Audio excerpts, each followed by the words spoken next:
terkait artificial intelligence ini. Mungkin izin saya mulai. Jadi ini sebetulnya adalah suatu penerapan atau pengembangan sistem kecerdasan buatan ya kepada citra medis, di pendekatan machine learning sampai nanti ke deep learning. Nah, ini jurnalnya panjang ya, jadi saya bagi menjadi 2 presentasi. Nah, kalau kita lihat ini jurnalnya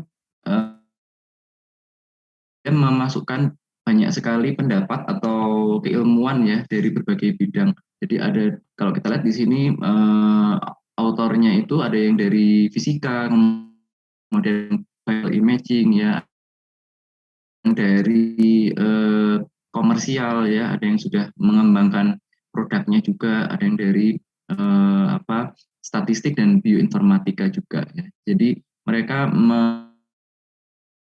penerapan AI. Nah, yang akan dibahas dalam kuliah ini adalah nanti ada pendahuluan ya, kemudian yang pertama terkait dengan metode dan arsitektur penerapan AI. Yang pertama terkait intervensi dari manusianya ya, tentang supervised versus unsupervised learning. Dan ada juga mengenai tahap training, kemudian validasi dan pengujian dari pengembangan suatu AI. Nah, kemudian sebetulnya juga berikutnya terkait dengan kuantitas data ya. Jadi bagaimana terkait ukuran sampel, kemudian apa yang harus kita lakukan kalau misalnya sampelnya itu jumlahnya kurang ya, atau tidak seimbang antara satu grup dengan grup lainnya. Nanti itu terkait bagaimana mengaugmentasi data dan melakukan harmonisasi data ya. Nah, ini sebetulnya seperti menerangkan apa yang terjadi di balik layar dari pengembangan suatu AI. Kalau kita kan biasanya sudah mendapatkan hasil akhirnya. Nah, tapi jurnal ini menunjukkan apa sebetulnya yang harus dipersiapkan ya, step by step untuk membuat suatu algoritma AI ini. Nah, kemudian yang kurasi data, kemudian explainable AI dan pilihan desain akhir itu nanti ya. Ini kalau kita ketahui memang AI makin banyak ya digunakan di dalam bidang biomedis luas ya, bisa bervariasi dari risk modeling ya, kemudian melakukan screening misalnya seperti computer aided detection ya pada mamografi, kemudian juga memprediksi terapi ya, melihat apakah suatu penyakit ya, walaupun sama-sama tapi ada pasien tertentu yang memiliki respon yang lebih bagus, termasuk juga sampai ke prognosis berupa survival analisisnya seperti apa ya. Dan memang sumber data utama dari AI itu yang paling besar adalah dari data imaging ya, dari citra medis pasien ya. Makanya kita kenal terutama sebagai radiomix ya. Nah, tapi memang ini akan mulai diintegrasikan juga dengan berbagai macam data lain ya, multi-omics. Jadi termasuk misalnya pasien itu mendapatkan terapi apa sih ya, kemudian seperti apa, data-data follow up klinisnya seperti apa, itu lama-kelamaan akan menjadi suatu model AI yang terintegrasi ya. Dan yang integratif seperti itu akan mengubah paradigma kedokteran ya, yang dulunya kita melihat suatu penyakit itu berdasarkan ilmu statistik dan epidemiologi pada komunitas ya, kemudian nanti akan menjadi suatu pendekatan kedokteran yang sifatnya lebih precision ya dan personalized. Nah, tapi memang kendalanya di dunia medis karena tidak dibekali dari awal dulu sebagai pengetahuan mengenai teknologi maupun AI ini, memang familiaritasnya kita jadi masih terbatas ya. Termasuk juga bagaimana kalau mau mengembangkan penelitian terkait AI, kita akan memilih metode seperti apa ya, kemudian bagaimana kita menyiapkan datanya,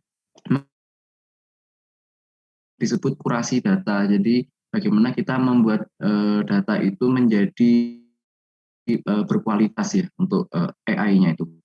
Nah, pada akhirnya juga tetap tenaga kesehatan itu masih akan menjadi pemain.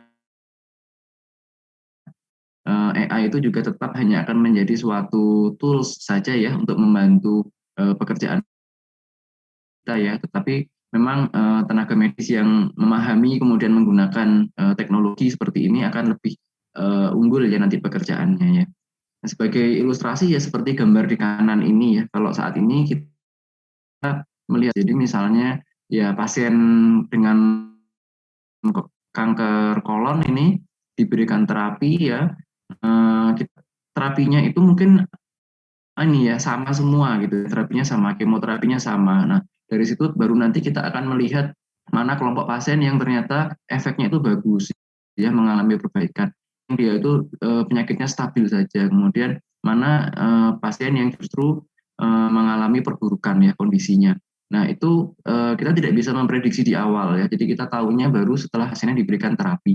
Tapi harapannya ke depannya dengan kedokteran yang lebih personalized, precision ya, maka sebetulnya pasien kanker kolon itu akan dilakukan identifikasi dulu ya, mana pasien yang ya, mana yang mungkin pengobatannya bukan dengan kemoterapi, maka nanti sama sama kanker kolon, tapi setiap orang mungkin memiliki terapi yang berbeda ya, sehingga harapannya semua pasien itu akan memiliki respon terapi yang paling optimal. Ya, ini kita masuk ke section yang pertama terkait metode dan arsitektur. Nah, sebetulnya secara sederhana disimpulkan dalam diagram ini ya. Jadi kalau AI itu kan kita selama ini adalah berkaitan dengan machine learning dan deep learning. Ya, machine learning adalah teknologi yang bisa dibilang lebih lebih tradisional ya, lebih kuno lah ya dalam tanda kutip. Sementara deep learning itu adalah pengembangan dari machine learning ya, yang lebih modern ya. Yang akan dilalui adalah seperti ini ya. Jadi kalau berkaitan dengan citra medis, maka kita akan melakukan segmentasi dulu. Jadi kita memilih mana area dari gambar lukis itu yang menjadi interest ya, region of interest-nya itu yang sebelah mana. Kemudian dari area yang sudah kita segmentasi itu, kita harus memilih ya, kira-kira apa yang menarik ya, yang bisa kita temukan, apakah ukuran, volume ya, atau mungkin intensitas ya, densitas itu termasuk ke dalam fitur ya. Nah, kemudian fitur-fitur itu perlu dilakukan pre-processing dan normalisasi. Ini maksudnya kan ya kualitas antara berbagai macam sampel.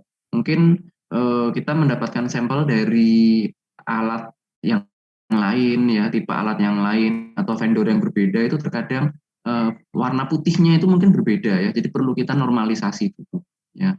Atau mungkin resolusinya berbeda. Jadi perlu kita samakan dulu ya. Itu yang disebut sebagai pre-processing dan normalisasi. Nah, kemudian nanti oleh algoritmanya akan diolah ya, kemudian nanti akan menghasilkan sebetulnya fitur mana sih yang memiliki nilai statistik yang signifikan ya.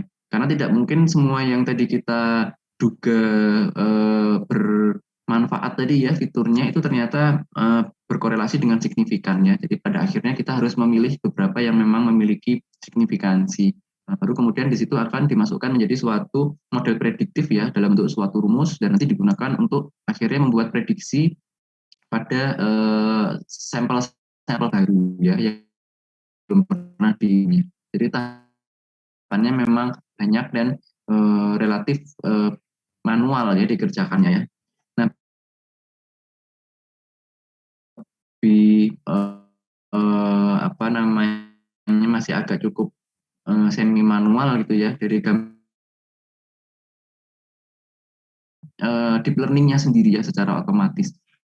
Kemudian feature extraction-nya, kemudian predictive modeling-nya itu juga akan dikerjakan oleh ininya ya, algoritmanya ya. Jadi kita relatif tidak banyak memilih sebetulnya. Jadi sudah dipilih sendiri oleh algoritma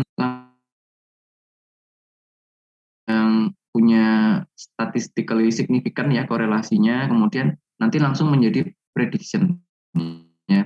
memang langkah kita lihat banyak step yang kita menjadi sebetulnya tidak tahu apa yang terjadi gitu ya. Apalagi kalau yang di bawah ini, jadi kita hanya bisa saja kita tidak keluar prediksinya ya. Jadi black box-nya itu sangat besar ya. Dan di sini kita tidak bisa algoritmanya itu betul atau ada errornya atau bagaimana ya. Nah, dengan intervensi manusia tadi ya belajarannya ini. Maksudnya di supervisi itu artinya kita memberikan data latih yang sudah di atau biasanya kalau di AI itu disebut sebagai ground truth-nya ya. Jadi kita sudah kasih tahu pasien A ini kanker kolonnya misalnya stadium 3. Jadi apa sudah ada ininya adalah mencari hubungan ya antara fitur-fitur yang ditemukan tadi, input datanya tadi dengan kunci jawabannya tadi ya yang paling banyak bisa juga dari data klinis, bisa juga dari data lab atau lainnya. Output datanya bisa berupa diagnosis ya, kanker kolon atau bukan kanker kolon, kemudian apakah nanti ke arah stable disease, progresif atau complete atau outcome yang lainnya. Ya, apakah ada hubungannya diketahui, baru modelnya itu akan diterapkan lagi kepada suatu set data baru ya dengan label atau kunci yang belum diketahui. Jadi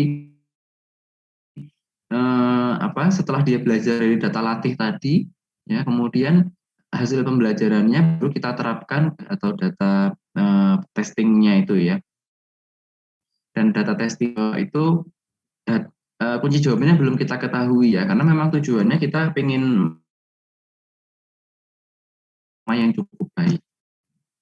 Nah, kalau unsupervised itu data latihnya tidak perlu dipasangkan dengan label atau kunci jawaban tertentu ya. Jadi benar-benar makanya pada unsupervised learning biasanya diterapkan pada deep learning ya yang menggunakan proses komputasi yang jauh lebih kompleks, jauh lebih membutuhkan tinggi ya. Dan terkadang memang unsupervised ini bukan karena kita sengaja tidak mau memberi kondisi di mana memang kita tidak punya kunci jawabannya ya, karena mungkin informasinya masih sparse ya. Jadi sama ini semua set ke dalam sistem, nanti algoritmanya sendiri akan kita pun kadang tidak tahu mana yang akan dianggap sebagai outputnya gitu ya. Nah baru nanti dia akan memisahkan berdasarkan karakteristik tertentu. Fase latih baru dimasukkan ke fase uji ya untuk mengetahui performa.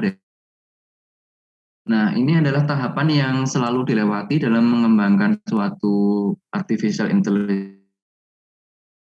Ada 2 tahap wajib dan 1 tahap yang opsional. Jadi untuk fase latih dan fase ujian itu wajib ya, sementara yang validasi itu nanti sifatnya opsional. Nah, pada fase latih ini ya, yang kita masuk itu harus memiliki kemampuan untuk digeneralisasi. Maksudnya ada variabilitas kita mau mengetahui performa AI untuk memprediksi grading histopatologisnya berdasarkan gambar CT scan punya variabilitas. Jadi sampel pasiennya itu harus ada yang grade 1, grade 2, grade 3, dan grade 4 ya. Jadi nanti bisa di kemudian jumlahnya juga mencukupi. Nanti ini terkait dengan jumlah mana AI akan diterapkan. Nah, ini maksudnya ya memang paling ideal kalau kita ingin menggunakan AI-nya memang menggunakan data-data pasien kanker kolon ya. Walaupun seperti kita ketahui teknologi AI itu bisa seperti di jurnal sebelumnya itu dia dilatih menggunakan representasikan target dari penggunaannya ya. Jadi justru dilatih menggunakan misalnya yang kemarin high grade glioma atau di alam gitu ya untuk kemampuannya itu ditransfer ya, itu bisa juga ya, walaupun biasanya hasil yang terbaik tetap menggunakan data yang sama ya. Nah kemudian di antara fase latih dengan pengujian itu ada fase validasi, ini biasanya opsional dan mencukupi atau tidak ya. Tujuannya sebetulnya di validasi ini adalah melakukan fine tuning atau adjustment ya, supaya kita bisa mendapatkan hasil yang lebih optimal.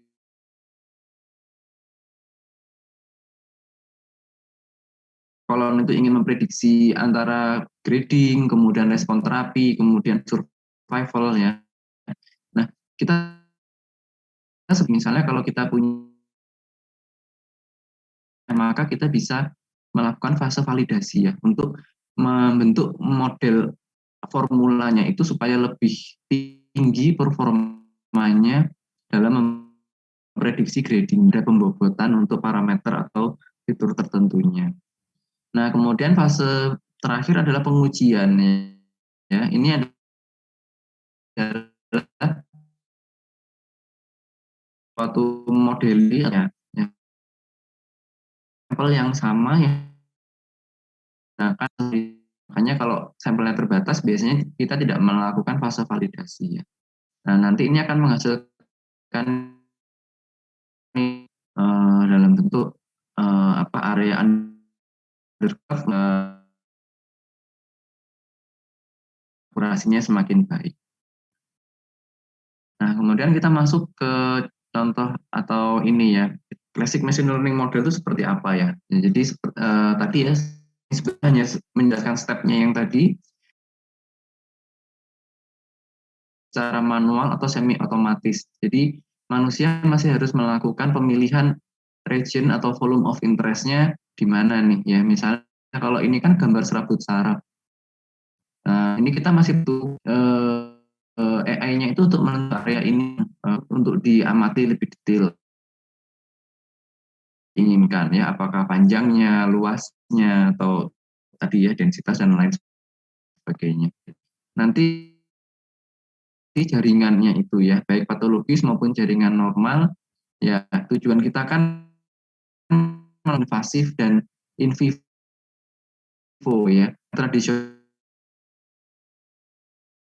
sifatnya invasif ya, ex vivo dan mungkin memakan waktu. Jadi sebetulnya membypass gitu ya, supaya kita bisa melakukan diagnosis bisa berupa dua ya. Jadi suatu hal yang bisa kita lihat ya morfologis, di melihat ya secara kasat mata ya, dan ini hanya komputer yang bisa menilai. Jadi seperti bagaimana gambaran di itu kita tidak bisa melihat, tapi dari komputer bisa menemukan data-data atau karakteristik tersebut. Nah,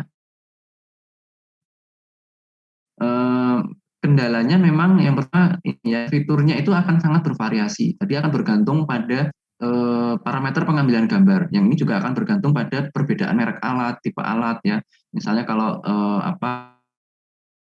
resolusi MR-nya berbeda, itu juga akan memberikan variasi ya, ketebalan tulisan mungkin juga berbeda. Dan tahap post processingnya ya, setelah itu dilakukan apa? Dilakukan di MRI kan kadang kita bisa namanya melakukan itu ya, gambarnya dibikin super processing. Nah, terkadang tiap vendor itu penerapannya berbeda ya. Nah, sebetulnya ada salah satu inisiatif ya, Imaging Biomarker Standardization Initiative, itu berusaha untuk menyeragamkan fitur-fiturnya dan post processingnya ya, supaya lebih homogen nanti datanya. Ya, kemudian tadi langkah berikutnya seleksi fitur ya, menghilangkan fitur-fitur noise, jadi fitur yang ternyata tidak memiliki nilai signifikansi ya. Nah, kemudian akan dilakukan itu ya, yang paling relevan, lalu dibuat model prediktifnya, kemudian pendekatan statistiknya akan menggunakan apa, itu akan bergantung pada outputnya itu tipenya seperti apa. kalau kategorikal ya misalnya kanker atau tidak kanker ya, kemudian apa namanya mungkin grade-nya itu ya ordinal berarti ya. Nah itu menggunakan pendekatan klasifikasi ya nanti ya, atau apa kategorikal ya berarti outputnya. Nah tapi kalau datanya itu continue outputnya, jadi seperti memprediksi apa ya, mungkin eh, survival ininya ya, lama survivalnya itu kan continue ya dalam bentuk hari misalnya gitu. Nah, itu menggunakan nanti pendekatannya adalah regresi ya. Jadi ada rumus regresinya nantinya. Nah, kemudian untuk meningkatkan kemampuan prediktif biasanya memang nanti akan dikombinasikan fitur radiomiknya dengan demografi, faktor risiko, lab atau lain-lainnya. Nah, ini gambaran singkat tentang yang IBSI tadi ya. Jadi ada 3 fase di sini, utamanya adalah untuk menyeragamkan ya. Jadi ada reference value-nya, kemudian ini image processing-nya nanti juga akan disetarakan seperti apa ya. Kemudian yang tahap terakhir ini sebetulnya masih suatu work in progress juga ya, jadi belum selesai. Nah, di fase ketiga nanti mereka akan menyetarakan reproducibility dari temuan yang didapatkan dari multimodality ya. Jadi sama-sama tumor kalau dilihat dari CT, MRI atau mungkin PET scan ya, itu harapannya menggunakan pendekatan pengambilan gambar dan post processing yang sama. Nah, kemudian deep learning model ini nanti akan secara otomatis memilih fitur apa ya untuk mendapatkan performa maksimal ya. Nah, biasanya kita mengenal dalam bentuk deep learning itu dalam bentuk deep neural network ya, atau neural network. Jadi ini sebetulnya menyerupai jaringan saraf manusia ya, di mana di dalamnya itu ada lapisan-lapisannya, ya, ada layernya yang itu sendiri dapat saling berhubungan ya. Jadi kalau yang layer pertama itu adalah input, di mana kita memasukkan data, kemudian layer terakhir itu nanti ada output. Output itu adalah outcome apa yang kita harapkan. Ya. Tapi di antaranya ada yang disebut sebagai hidden layers, dan ini jumlahnya bisa bervariasi ya, bisa puluhan atau ratusan atau bahkan ribuan, tergantung seberapa kompleks kita mau membuat programnya itu ya. Nah, risiko dari deep learning ini yang pertama adalah overfitting. Overfitting itu artinya dia tidak bisa diterapkan pada populasi umum ya, tidak bisa digeneralisasi. Biasanya ini karena kita memaksakan penerapan deep learning pada training sets yang kecil ya, sehingga terlalu spesifik nanti hasilnya overfitting. Ya. Jadi memang salah satu kekurangan dari deep learning itu dia memerlukan jumlah data yang jauh lebih banyak dibandingkan machine learning. Nah, kemudian salah satu metode deep learning ya ada banyak. Nah, yang biasanya kita gunakan kalau untuk citra medis itu adalah CNN ya, Convolutional Neural Network. Konvolusi itu adalah suatu proses matematika ya, di mana kita berusaha menyederhanakan suatu citra medis menggunakan pendekatan matriks gitu ya. Kalau kita ingat dulu matriks kan ada angka-angka, tapi itu bisa kita olah ya supaya menjadi informasi yang lebih sederhana ya. Nah, karena bisa menyederhanakan seperti itu, maka dia akan waktu pemrosesannya akan lebih cepat ya. Karena kita tahu citra medis itu informasinya sangat banyak dan memerlukan waktu yang lumayan ya untuk mengolahnya. Nah, kemudian aplikasinya seperti apa ya? Ini ya tadi ya pada DL akan lebih sulit ya, karena tadi biasanya memang ini diterapkan pada kasus-kasus yang kunci jawabannya itu kita juga belum tahu ya, informasinya masih sangat terbatas.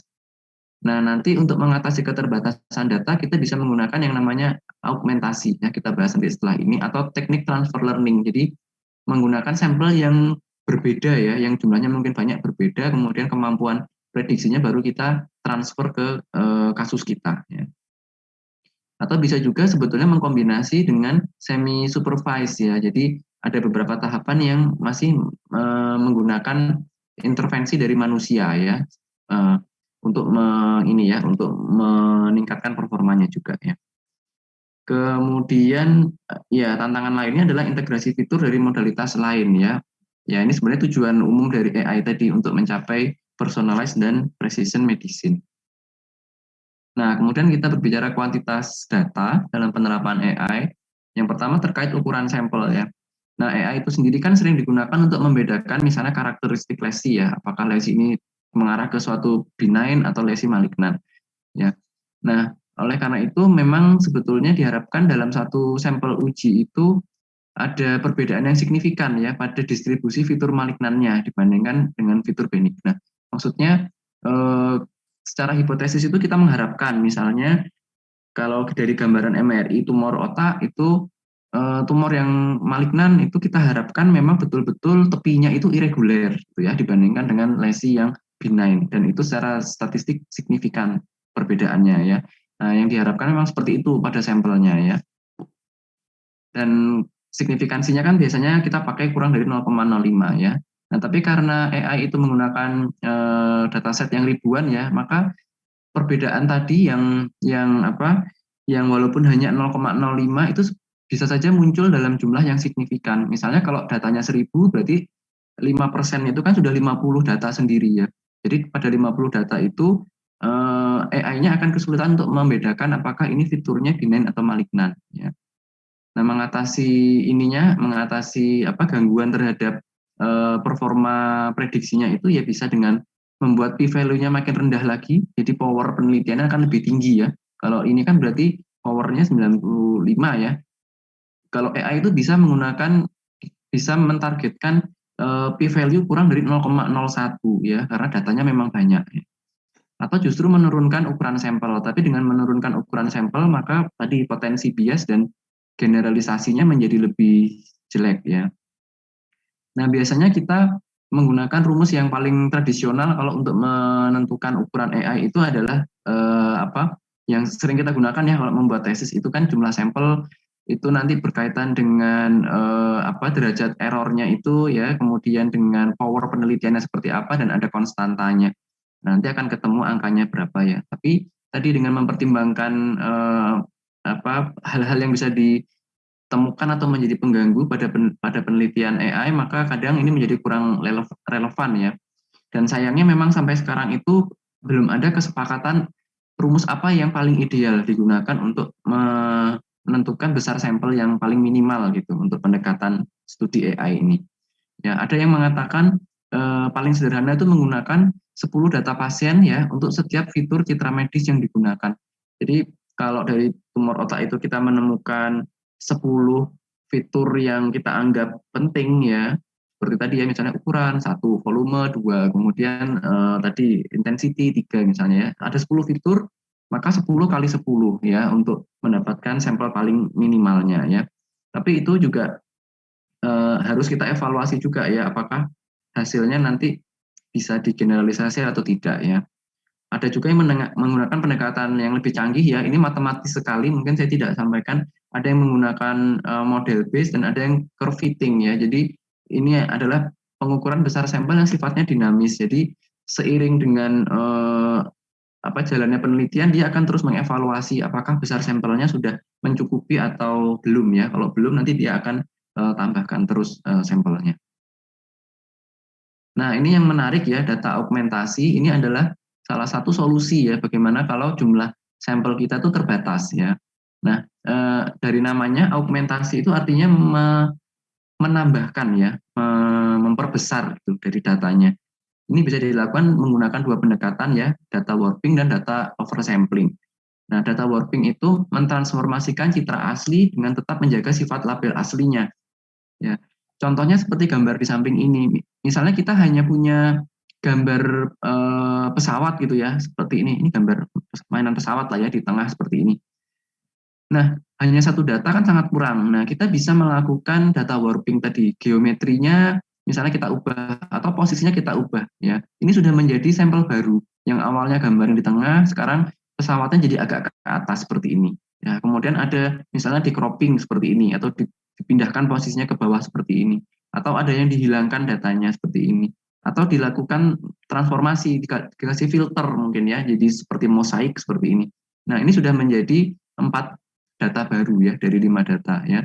Sama ini misalnya mobil ya, ada yang dikasih filter macam-macam, ada yang dikasih filter apa seperti infrared gitu ya, mungkin ada yang dibikin hitam putih. Nah, ini adalah salah satu cara untuk memperbesar jumlah sampelnya tadi ya.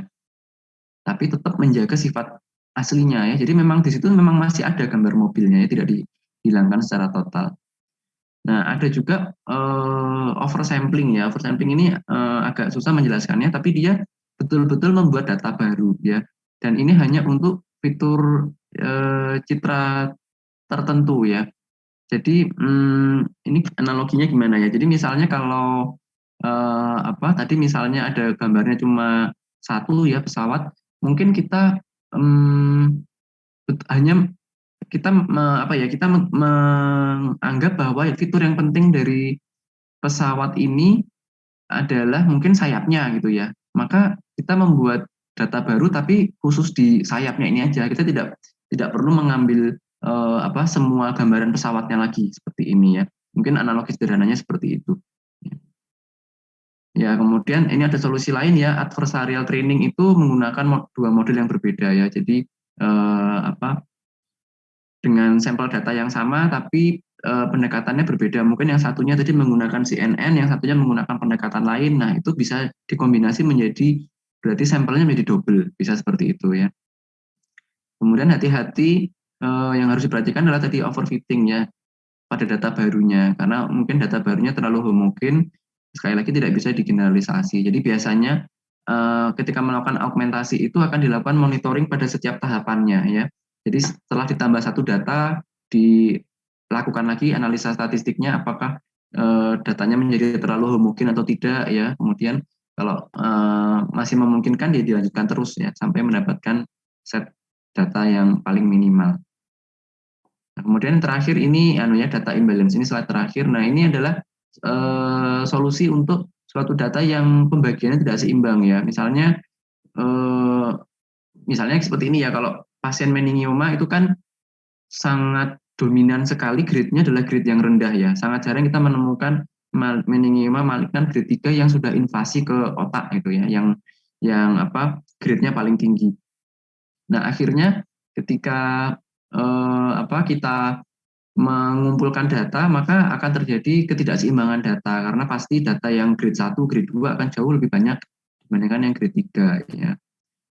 Nah, beberapa solusinya itu adalah melakukan data resampling ya. Data resampling bisa undersampling, bisa oversampling. Kalau undersampling itu berarti yang terlalu banyak itu kita kurangi jumlahnya. Nah, ini memang efeknya jadi mengurangi total sampel ya. Jadi yang grade 1, grade 2 tadi kita kurangi supaya menjadi lebih seimbang ya.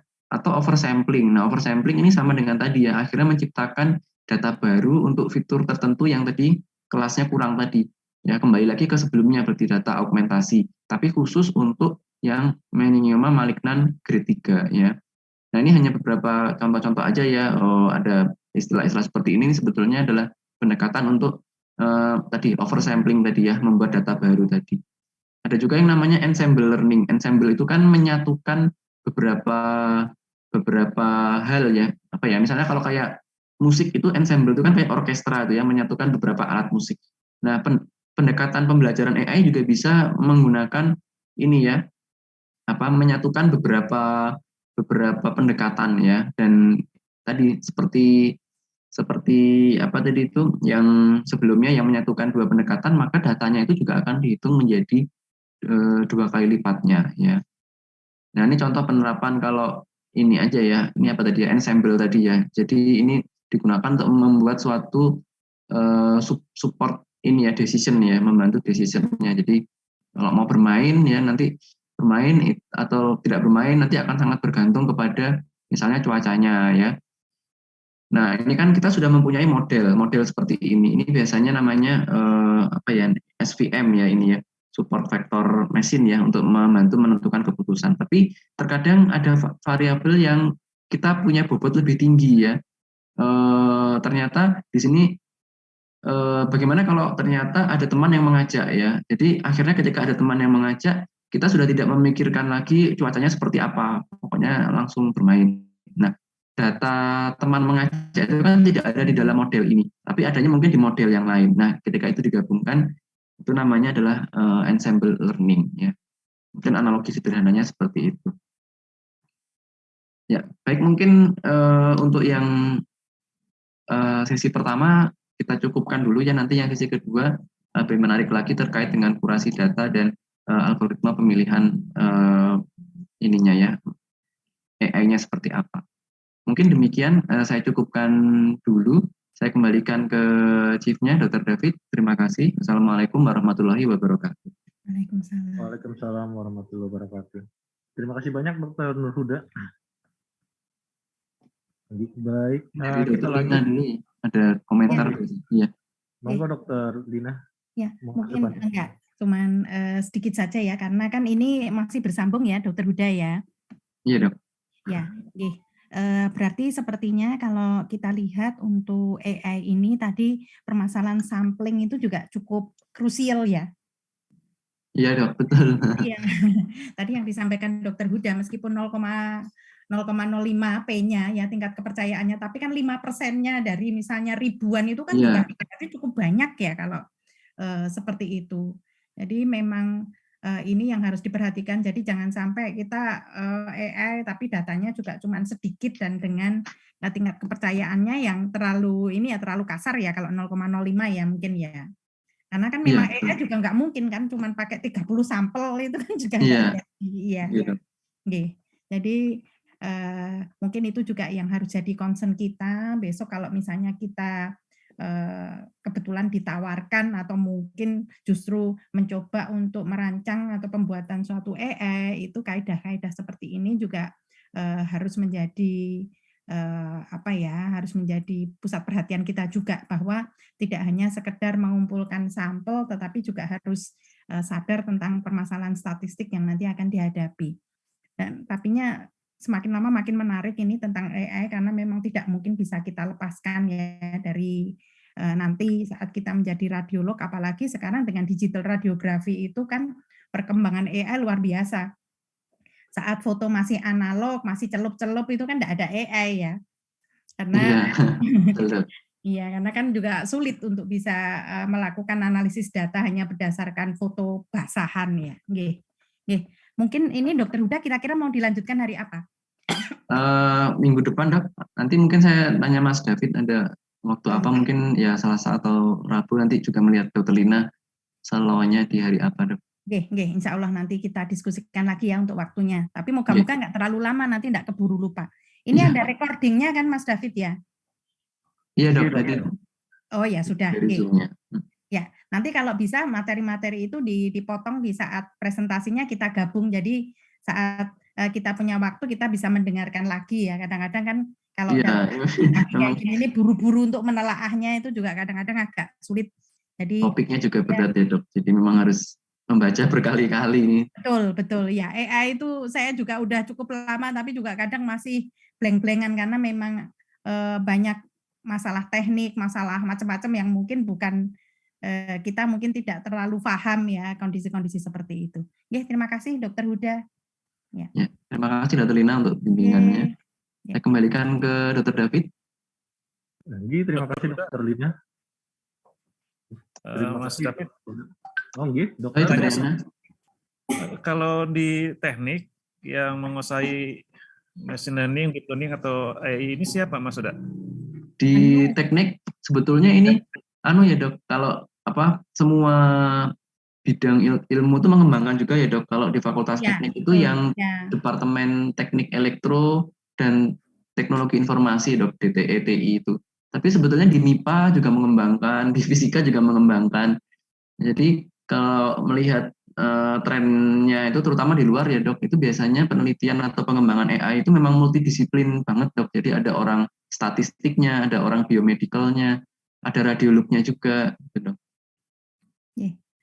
Yang sering kita kerjasama kan ada beberapa ya, sudah ada kontak personnya mungkin ya? Ada Pak Yana. Jadi tadi yang disampaikan Mas Huda, jadi orang-orangnya itu sekarang itu cukup banyak ya yang berkecimpung di sana. Dan sepertinya ada yang AI tapi mereka lebih sering kerjasama dengan radiologi. Ada AI kerjasama dengan mata gitu ya. Jadi memang karena kan banyak hal ya. Nah, kalau misalnya memang dari radiologi nanti berkenan untuk misalnya ada semacam kolaborasi atau mungkin kalau misalnya meminta narasumber dari sana yang dari Departemen DTIE ya Mas Huda ya? Iya Dok. Memang kadepnya itu Pak Hanung ya? Iya Pak Hanung. Ya Pak Hanung. Kita sering kali kontak Pak Yana, kalau misalnya memang dari departemen membutuhkan, nanti kita bisa bantu untuk menghubungi beliau. Kalau yang ini, yang apa, Pak Kuat bagaimana Pak Kuat? Oh ya, Pak Kuat itu di MIPA, tapi sebetulnya beliau tidak concern di AI ya, kalau Pak Kuat. Tapi beliau juga punya tim yang membahas juga tentang AI. Jadi sebetulnya kalau bisa kolaborasinya dari MIPA, teknik, radiologi gabung itu juga akan lebih baik, karena di MIPA kan juga ada statistiknya juga itu. Oh, oke, terima kasih. Ya monggo nanti Pak Yana kalau misalnya ini kita bisa buat ajang kayak misalnya diskusi gitu, kita buat Zoom, kita undang baik dari elektro, dari MIPA gitu, dari radiologi supaya ada penyamaan persepsi, atau mungkin kalau misalnya ada yang dirancang untuk kedepannya, nggih Pak Yana, nanti kita bantu. Ya, karena kalau untuk teknisnya kan mungkin mereka lebih ini juga ya, lebih memperdalam begitu ya, sehingga untuk tadi kita kan sudah agak lama ini ya bersama, dan ada beberapa penelitian yang terutama yang di breast dulu ya, breast, dan di tiroid ya, itu kan pengalaman itu mungkin bisa dijadikan ini ya, apa namanya ya, pembelajaran begitu ya, bagaimana pengembangannya. Dan kita sepertinya kan jadi hanya mensuplai itu saja tadi ya, kalau di dalam pembelajaran apa namanya, dulu kan CAD begitu ya, mensuplai data-datanya begitu, imagingnya begitu ya, sedangkan kan prosesnya kita tidak terlalu ini ya, bagaimana terjadinya. Tapi mungkin tadi dari proses-proses yang tadi disampaikan, ada runtut tanah begitu ya, ya mungkin sebenarnya tidak terlalu menjelimet begitu ya, perlu dibuat sederhana begitu ya. Ya mungkin tadi ya, jadi kalau kita ini memang seperti tidak jelas ya, kalau kita mungkin tidak langsung terlibat dengan mereka yang sudah lama begitu. Ya. Cuman memang ya maksudnya AI itu ya tidak semuanya nanti kita satisfied ya, kita puas ya. Ini kebetulan kan kita ngembangkan juga yang COVID ya, Mas Huda ya, kita bareng-bareng juga dengan mereka. Waktu kita coba itu ternyata juga masih sensitivity-nya rendah sekali. Jadi sebetulnya radiolog itu juga punya peran ya, nanti kita bisa membandingkan juga dengan hasil pembacaan kita, karena bagaimanapun juga kan gold standarnya mereka itu kan hasil kita ya. Hasil kita kalau misalnya mungkin ada patologi ya patologi, dan memang butuh bareng saya kira. Jadi mereka nggak mungkin bikin AI tanpa radiologi, sementara kita sebetulnya bisa memanfaatkan mereka untuk bisa membuat AI yang nanti untuk membantu pekerjaan kita, begitu Pak Yana. Kebetulan yang dari KG juga ada yang mau AI begitu,